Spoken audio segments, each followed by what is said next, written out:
Hi all, welcome to back my channel. ನಾನಿವತ್ತು ಒಂದು ಒಳ್ಳೆ ರೆಸಿಪಿನ ತೋರಿಸ್ಕೊಡ್ತಾ ಇದ್ದೀನಿ. ಶಿವರಾತ್ರಿಗೆ ಮಾಡುವಂಥ ಸ್ಪೆಷಲ್ ರೆಸಿಪಿ ಇದು. ತಂಬಿಟ್ಟು ರೆಸಿಪಿ ತುಂಬ ಸರಳವಾಗಿ ಮಾಡ್ಕೋಬೋದು. ನಾವಿಲ್ಲಿ ಒಂದು ಸೇರಾಗುವಷ್ಟು ಅಕ್ಕಿನ ತೊಗೊಂಡು ತಂಬಿಟ್ಟನ್ನ ಮಾಡ್ಕೊತಾ ಇದ್ದೀನಿ. ಸ್ವಲ್ಪ ಸ್ವಲ್ಪ ಅಕ್ಕಿನ ಈ ರೀತಿ ಕಲರ್ ಚೇಂಜ್ ಆಗೋವರೆಗೂ ಹುರಿಬೇಕು. ಕಲರ್ ಫುಲ್ಲು ಚೇಂಜ್ ಆಗಬೇಕು, ಘಮ ಬರಬೇಕು, ಒಳ್ಳೆ ಪರಿಮಳ ಬರುತ್ತೆ, ಆ ಥರ ಹುರ್ಕೋಬೇಕು. ನೋಡಿ, ನಾನು ತೋರಿಸ್ತಾ ಇದ್ದೀನಲ್ಲ, ಈ ಥರ ಕಲರ್ ಚೇಂಜ್ ಆಗಬೇಕು. ರೇಷನ್ ಅಕ್ಕಿ ತೊಗೊಂಡ್ರೆ ಅಷ್ಟು ಚೆನ್ನಾಗಿ ಬರೋಲ್ಲ, ಸಣ್ಣ ಅಕ್ಕಿಯಿಂದ ಮಾಡಿದರೆ ತುಂಬ ಚೆನ್ನಾಗಿ ಬರುತ್ತೆ. ಈ ರೀತಿ ಹುರಿದ ನಂತರ ಅದನ್ನ ಮಿಲ್ಲಿಗೆ ಕೊಟ್ಟು ಪೌಡ್ರ್ ಮಾಡಿಸ್ಬೇಕು. ನಾನು ಮಿಲ್ಲಿಗೆ ಕೊಟ್ಟು ಪೌಡ್ರ್ ಮಾಡಿಸಿದ್ದೆ. ಮಿಕ್ಸಿಲಿ ರುಬ್ಕೊಂಡು ಮಾಡ್ಕೋಬೋದು, ಆದರೆ ತರಿಯಾಗಿ ಬರುತ್ತೆ ಮಿಕ್ಸಿಲಿ. ಹಾಗೆ ಇದಕ್ಕೆ ಸ್ವಲ್ಪ 2 ಕೊಬ್ಬರಿನ ಈ ರೀತಿ ತುರಿದು ಇಟ್ಕೊಂಡಿದ್ದೀನಿ. ನಂತರ ಇದು ಸ್ವಲ್ಪ ಸಣ್ಣಕ್ಕೆ ಬೇಕು ಅಂತ ಮಿಕ್ಸಿಗೆ ಹಾಕಿ ರುಬ್ತಾ ಇದ್ದೀನಿ, ಪೌಡ್ರ್ ಮಾಡ್ಕೊತಾ ಇದ್ದೀನಿ. ನೋಡ್ತಾ ಇರ್ಬೋದು, ಈ ಹದಕ್ಕೆ ಬಂದರೆ ಸಾಕು. ಇಷ್ಟು ಸಣ್ಣ ಆದರೆ ಸಾಕು. ನೋಡ್ತಾ ಇರ್ಬೋದು, ತೋರಿಸ್ತಾ ಇದ್ದೀನಿ. ಹಾಗೆ 1 ಪಾವ್ ಆಗುವಷ್ಟು ಕಡಲೆನ ತೊಗೋತಾ ಇದ್ದೀನಿ. ಇದನ್ನು ಕೂಡ ಗೋಲ್ಡನ್ ಕಲರ್ ಬರೋವರೆಗೂ ಫ್ರೈ ಮಾಡ್ಕೋಬೇಕು. ನೋಡ್ತಾ ಇರ್ಬೋದು, ಅಳತೆಯಲ್ಲೇ ತೋರಿಸ್ತಾ ಇದ್ದೀನಿ. ನಾನು 1 ಪಾವ್ ಆಗುವಷ್ಟು ಕಡಲೆನ ತೊಗೊಂಡಿದ್ದೀನಿ. ಮೀಡಿಯಮ್ ಫ್ಲೇಮಲ್ಲಿ ಗೋಲ್ಡನ್ ಕಲರ್ ಬರೋವರೆಗೂ ಇದನ್ನು ಕೂಡ ಚೆನ್ನಾಗಿ ಫ್ರೈ ಮಾಡ್ಕೋಬೇಕು. ಹುರಿದ ನಂತರ ತಣ್ಣಗಾಗೋಕ್ಕೆ ಇದನ್ನು ಸೈಡ್ಗೆ ಇಟ್ಬಿಟ್ಟು, ಹಾಗೆ ಸ್ವಲ್ಪ ಕಡಲೆ ಬೀಜನ ತೊಗೊಂಡಿದ್ದೀನಿ. ಇದು ಕೂಡ 1 ಪಾವ್ ಇದೆ. 1 ಪಾವ್ ಆಗುವಷ್ಟು ಕಡಲೆ ಬೀಜನ ತೊಗೊಂಡಿದ್ದೀನಿ. ಕಡಲೆ ಬೀಜ ಜಾಸ್ತಿ ಹಾಕಿದಷ್ಟು ತಂಬಿಟ್ಟು ಚೆನ್ನಾಗಿ ಬರುತ್ತೆ. ಇದನ್ನು ಕೂಡ ಈ ರೀತಿ ಕಲರ್ ಚೇಂಜ್ ಆಗೋವರೆಗೂ ಹುರ್ಕೋಬೇಕು. ಹಾಗೆ ಸ್ವಲ್ಪ ಎಳ್ಳನ್ನ ತೊಗೊಂಡಿದ್ದೀನಿ. ಅದನ್ನು ಲೋ ಫ್ಲೇಮಲ್ಲಿ ಸ್ವಲ್ಪ ಕೆಂಪಗಾಗೋವರೆಗೂ ಹುರಿಬೇಕು. ನೋಡ್ತಾ ಇರ್ಬೋದು, ತೋರಿಸ್ತಾ ಇದ್ದೀನಿ, ಕಲರ್ ಚೇಂಜ್ ಆಗಿದೆ. ಈ ರೀತಿ ಕಲರ್ ಚೇಂಜ್ ಆಗೋವರೆಗೂ ಹುರ್ಕೋಬೇಕು. ಇದನ್ನು ಕೂಡ ಮಿಕ್ಸಿ ಜಾರ್ಗೆ ಹಾಕಿ ರುಬ್ಕೋಬೇಕು. ಕಡಲೆನ ಫುಲ್ ಪೌಡ್ರ್ ಆಗೋವರೆಗೂ ಚೆನ್ನಾಗಿ ರುಬ್ಕೋಬೇಕು. ತೋರಿಸ್ತಾ ಇದ್ದೀನಿ ನಾನಿಲ್ಲಿ, ನೋಡ್ತಾ ಇರ್ಬೋದು. ಈ ರೀತಿ ಪೌಡ್ರ್ ಮಾಡ್ಕೊಂಡು ಆವಾಗಲೇ ಕೊಬ್ಬರಿ ರುಬ್ಕೊಂಡಿರೋದಕ್ಕೆ ಸೇರಿಸ್ಕೋಬೇಕು. ಹಾಗೆ ಕಡಲೆ ಬೀಜನೂ ಕೂಡ ಸಿಪ್ಪೆ ತೆಗೆದುಬಿಟ್ಟು ಅದನ್ನು ಕೂಡ ತರಿಯಾಗಿ ರುಬ್ಕೋಬೇಕು. ಇದು ಪೂರ್ತಿ ಸಣ್ಣ ಆದರೆ ಚೆನ್ನಾಗಿರಲ್ಲ, ಸ್ವಲ್ಪ ತರಿಯಾಗಿ ರುಬ್ಕೋಬೇಕು. ಅದನ್ನು ಕೂಡ ಅದಕ್ಕೆ ಮಿಕ್ಸ್ ಮಾಡ್ಕೊಂಡು ಸೈಡ್ಗೆ ಎತ್ತಿಟ್ಕೋಬೇಕು.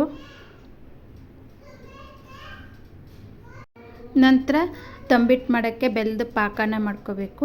ನಾನು ಇಲ್ಲಿ 4 ಆಗುವಷ್ಟು ಉಂಡೆ ಬೆಲ್ಲನ ತೊಗೊಂಡಿದ್ದೆ.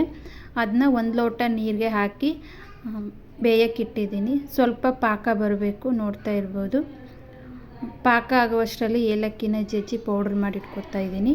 ಏಲಕ್ಕಿ ಹಾಕಿದರೆ ಪರಿಮಳ ಬರುತ್ತೆ, ಚೆನ್ನಾಗಿರುತ್ತೆ. ನಂತರ ಕುದೀತಾ ಇರೋ ಪಾಕಕ್ಕೆ ಏಲಕ್ಕಿ ಪೌಡ್ರ ಸೇರಿಸ್ತಾ ಇದ್ದೀನಿ. ಹಾಗೆ ಏಲಕ್ಕಿ ಸಿಪ್ಪೆನ ಸೇರಿಸಿದರೆ ಅದು ಕೂಡ ಚೆನ್ನಾಗಿ ಬರುತ್ತೆ. ನಂತರ ಮಿಂದಬೇಕಾದ್ರೆ ಏಲಕ್ಕಿ ಸಿಪ್ಪೆನ ತೆಗಿಬಹುದು. ಪಾಕ ಚೆನ್ನಾಗಿ ಕುದೀತಾ ಇದೆ. ಒಂದೆಳೆ ಪಾಕ ಬಂದರೆ ಸಾಕು. ನಂತರ ಬಿಸಿ ಬಿಸಿ ಪಾಕನೇ ಹಾಕಿ ಮಿಂದಬೇಕು. ನೋಡ್ತಾ ಇರ್ಬೋದು. ಹಾಗೆ ಪೌಡರ್ ಮಾಡಿಸ್ಕೊಬಂದಿರೋ ಅಕ್ಕಿನ ಒಂದು ದೊಡ್ಡ ಪ್ಲೇಟ್ಗೆ ಹಾಕಿ, ಹಾಗೆ ನಾವು ಆವಾಗಲೇ ರುಬ್ಬು ಇಟ್ಟಿರ್ತಕ್ಕಂಥ ಪೌಡ್ರನ್ನ ಕೂಡ ಅದಕ್ಕೆ ಸೇರಿಸ್ಕೋಬೇಕು. ಸೇರಿಸಿ ಚೆನ್ನಾಗಿ ಮಿಕ್ಸ್ ಮಾಡಿ ಬಿಸಿ ಬಿಸಿ ಪಾಕನೇ ಈ ರೀತಿ ಸ್ವಲ್ಪ ಸ್ವಲ್ಪ ಹಾಕಿ ಚೆನ್ನಾಗಿ ಕಲಿಸ್ಕೋಬೇಕು. ನಾನಿಲ್ಲಿ ತೋರಿಸ್ಕೊಡ್ತಾ ಇದ್ದೀನಲ್ವ, ಹಾಗೆ ಸ್ವಲ್ಪ ಎಣ್ಣೆನ ಸೇರಿಸ್ಕೋಬೇಕು. ಎಣ್ಣೆ ಸೇರಿಸಿ ಚೆನ್ನಾಗಿ ಕಲಿಸ್ಕೋಬೇಕು. ಈ ರೀತಿ ಕಟ್ಟಿದರೆ ಈ ರೀತಿ ಉಂಡೆ ಬರೋ ಥರ ಇರಬೇಕು. ಅದಕ್ಕೆ ನಾವು ಸ್ವಲ್ಪ ಸ್ವಲ್ಪ ಪಾಕ ಹಾಕಿ ಕಲಿಸ್ಬೇಕು. ನೋಡ್ತಾ ಇರ್ಬೋದು, ತೋರಿಸ್ತಾ ಇದ್ದೀನಿ. ಈ ರೀತಿ ಕಟ್ಟಿದರೆ ಉಂಡೆ ಥರ ಬರಬೇಕು. ಈ ರೀತಿ ಎಲ್ಲನೂ ಚೆನ್ನಾಗಿ ಹಾಕಿ ಕಲಿಸ್ಕೋಬೇಕು. ಸ್ವಲ್ಪ ಕೈಗೆ ಎಣ್ಣೆನ ಸವರ್ಕೋಬೇಕು. ಸವರ್ಕೊಂಡು ಕಲಿಸಿದರೆ ಕೈಗೆ ಅಂಟ್ಕೊಳ್ಳಲ್ಲ. ಎಣ್ಣೆನೂ ಹಾಕಬೇಕು ಸ್ವಲ್ಪ. ಆವಾಗಲೇ ಹೇಳಿದೆ ಎಣ್ಣೆ ಹಾಕಬೇಕು ಅಂತ.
ಈ ರೀತಿ ಚೆನ್ನಾಗಿ ಮಿದಿದ ನಂತರ ನಮಗೆ ಯಾವ ಸೈಜ್ ಬೇಕೋ ಆ ಸೈಜು ತಂಬಿಟ್ಟನ್ನ ಕಟ್ಕೋಬೋದು.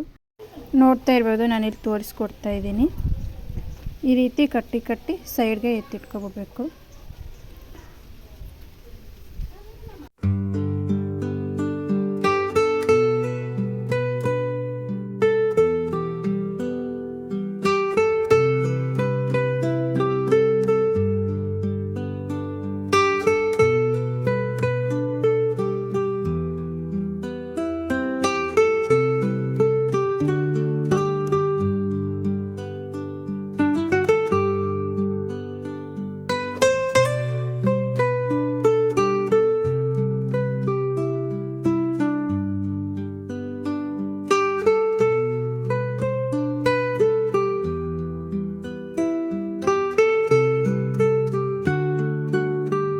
ನಾವು ತಂಬಿಟ್ಟು ಆರತಿನ ಮಾಡ್ತೀವಿ. ಅದಕ್ಕೆ ಈ ರೀತಿ ತಂಬಿಟ್ಟನ್ನ ಕಟ್ಟಿ ಪೂಜೆ ಎಲ್ಲ ಮಾಡಿಬಿಟ್ಟು ಆಮೇಲೆ ತಿನ್ನೋದು. ನೋಡ್ತಾ ಇರ್ಬೋದು, 7 ರಮ್ಮನಿಗೆ ಮಾಡೋ ಪೂಜೆ ಇದು. ನೈಟ್ ಹೊತ್ತಲ್ಲಿ ಮಾಡ್ತೀವಿ. ತಂಬಿಟ್ಟನ್ನ ಮಾಡಿ ನೈಟು ಈ ಥರ ಗಂಗೆ ಹತ್ತಿರ ಇಟ್ಟು ಗಂಗೆ ಪೂಜೆ ಮಾಡಿ ತಂಬಿಟ್ಟು ಆರತಿ ಮಾಡಿಬಿಟ್ಟು ಆಮೇಲೆ ಮಲ್ಕೊಳ್ಳೋದು. ನಿಮಗೆ ರೆಸಿಪಿ ಹಾಗೂ ವಿಡಿಯೋ ಇಷ್ಟ ಆಗಿದ್ದರೆ ಲೈಕ್ ಮಾಡಿ, ಶೇರ್ ಮಾಡಿ, ಹಾಗೆ ಸಬ್ಸ್ಕ್ರೈಬ್ ಕೂಡ ಮಾಡ್ಕೊಳ್ಳಿ. ಹಾಗೆ ಬೆಲ್ ಐಕಾನ್ ಕ್ಲಿಕ್ ಮಾಡೋದನ್ನು ಮರಿಬೇಡಿ. ನಾನು ಮಾಡೋ ಎಲ್ಲ ಹೊಸ ವೀಡಿಯೋಗಳ ನೋಟಿಫಿಕೇಷನ್ ನಿಮಗೆ ಬಂದು ತಲುಪುತ್ತೆ. Thank you.